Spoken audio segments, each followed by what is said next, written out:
Hello po sa lahat ng ating mga taga-sugid at taga-subaybay po, idol. Ito meron naman po tayong sisilipin mga idol at panibagong huli naman po natin ito mga idol.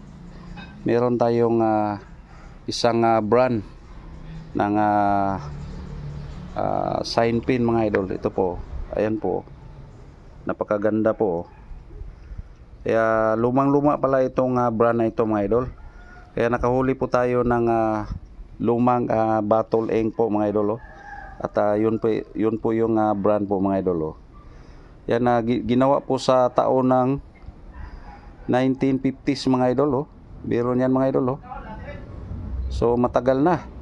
Ayan at galing po sa ibang bansa ito po mga idol. Ayan, matagal na rin pala itong mga ganitong uri na brand mga idol. So napakaganda mga idol, di ba? So sana nasiyahan din po kayo nito. Thank you for watching.